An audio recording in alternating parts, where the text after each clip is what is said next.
Have you ever looked at a baby and thought, that's $1 million decision right there? It sounds like a joke, but for millions of young people today, it's a startling reality. The dream of starting a family is now clashing with a financial wall that seems to grow taller every year. Welcome to the Economy Unpacked Daily YouTube channel. From Wall Street to your street, we share the world of money in a clear way. Today, we're unpacking one of the most personal economic decisions anyone can make. Having a child? It's not just a personal or cultural choice anymore. It's a complex economic calculation. Across developed nations like the US, Canada, Australia, and the UK, the cost of raising a child has been rising far faster than wages, housing affordability, and government support. This has created a massive gap between the desire for children and the financial ability to raise them. The data is clear. Falling birth rates are no longer just about lifestyle choices.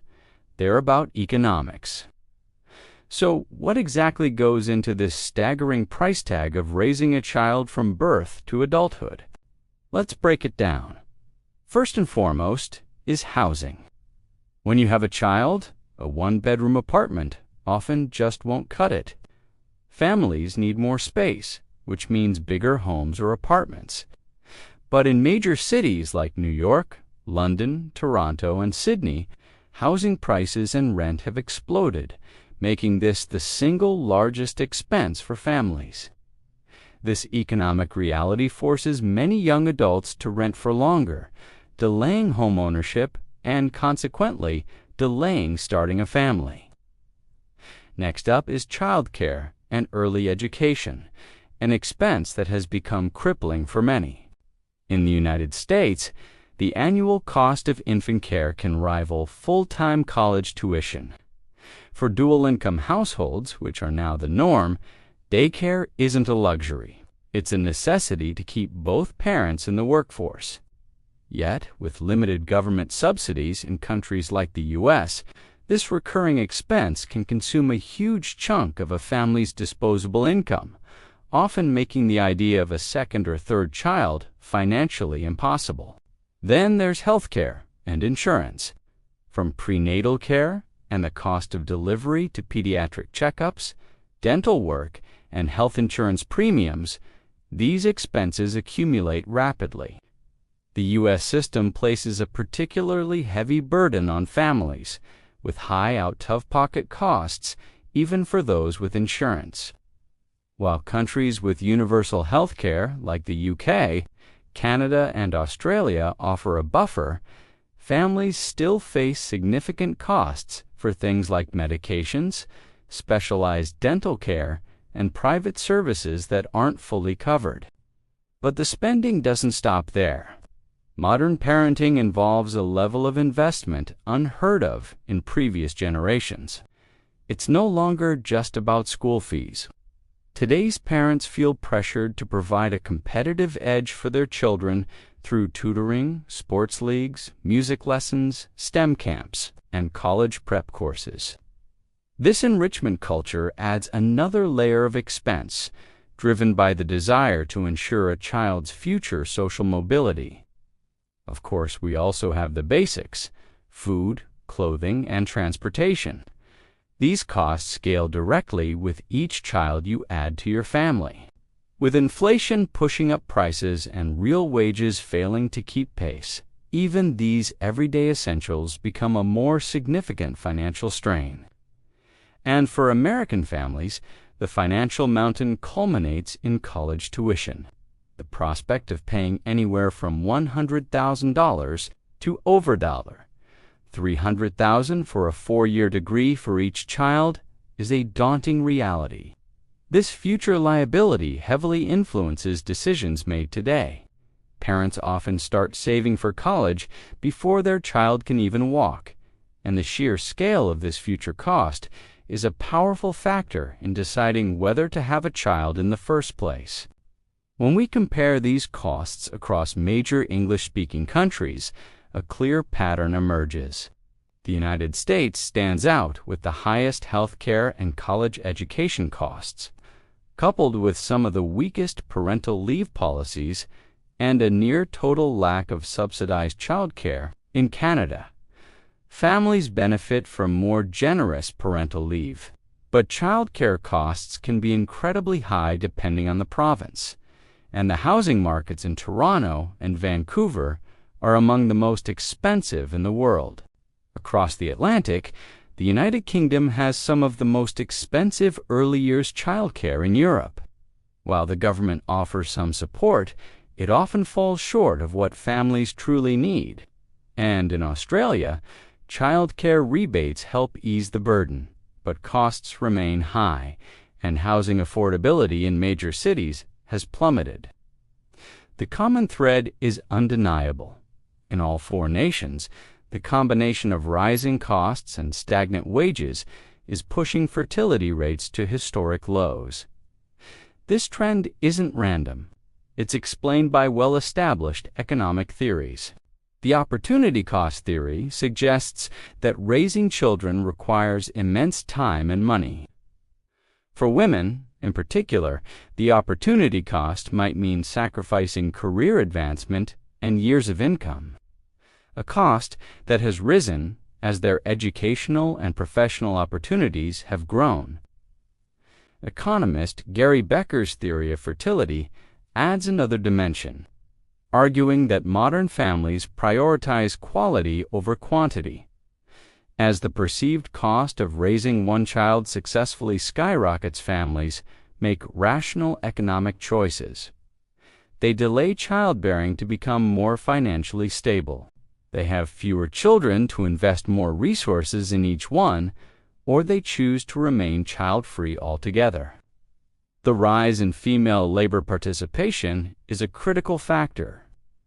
Women now have more career opportunities than ever before, but the economic structure hasn't kept up. The high cost of childcare creates an impossible choice for many families. One parent, usually the mother, either leaves the workforce or the family bears an enormous financial burden. This friction between career and family leads many to delay childbirth until their careers are more established. Ultimately, the decision to have a child has become a cost-benefit analysis where the emotional rewards are weighed against the heavy financial burden, the loss of lifestyle flexibility, and career constraints. The modern economy consistently tips the scales toward lower fertility.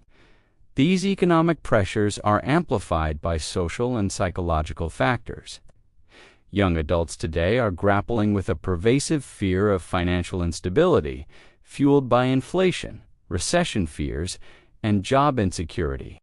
They lack the confidence in long-term financial security that previous generations may have taken for granted.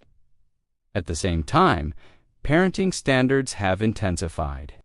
The pressure to be a perfect parent, to provide the best organic food, the best education, the best extracurriculars, has dramatically increased the perceived cost of raising a child. This is compounded by widespread burnout, stress, and the struggle for work-life balance. Many young couples look at their demanding careers and long working hours and simply cannot imagine how they could possibly manage the added responsibilities of a family. So, what can be done? Government policies play a massive role in shaping this landscape. The evidence is clear. Policies that support families lead to higher fertility rates, things like heavily subsidized childcare, generous paid parental leave for both parents, substantial child tax credits, affordable health care, and housing support for young families can make a huge difference. We see this in countries like France and the Nordic nations, which have stronger social safety nets and, consequently, higher birth rates. Conversely, policies that neglect families' limited child care access, weak parental leave, and high costs for education and health care drive fertility down. This is the reality in many East Asian countries like South Korea and Japan, which suffer from extremely low birth rates due to intense work cultures and weak government support. The long-term economic consequences of these low birth rates are severe. A declining population leads to population aging, where there are fewer young people to support a growing elderly population. This creates a higher dependency ratio, putting immense strain on Social Security and pension systems. A shrinking workforce leads to labor shortages, which in turn slows down economic growth.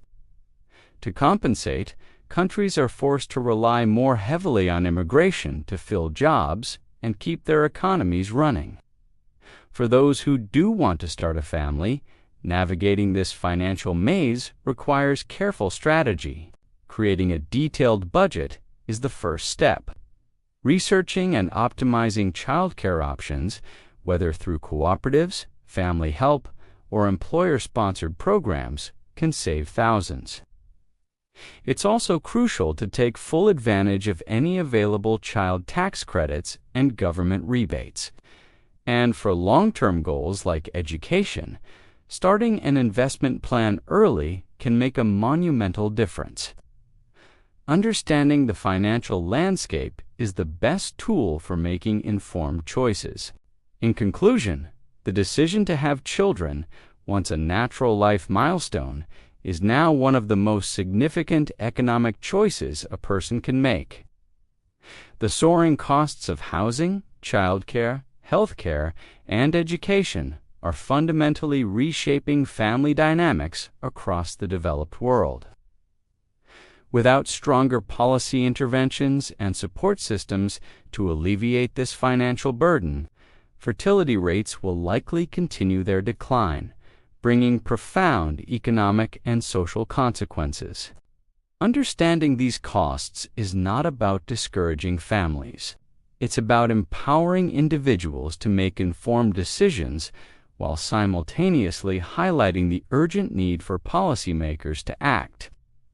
The future of our economies may very well depend on it. Thanks for watching Economy Unpacked Daily. If you found this video insightful, please like, subscribe, and hit the notification bell so you don't miss our next breakdown of the economic forces shaping your world.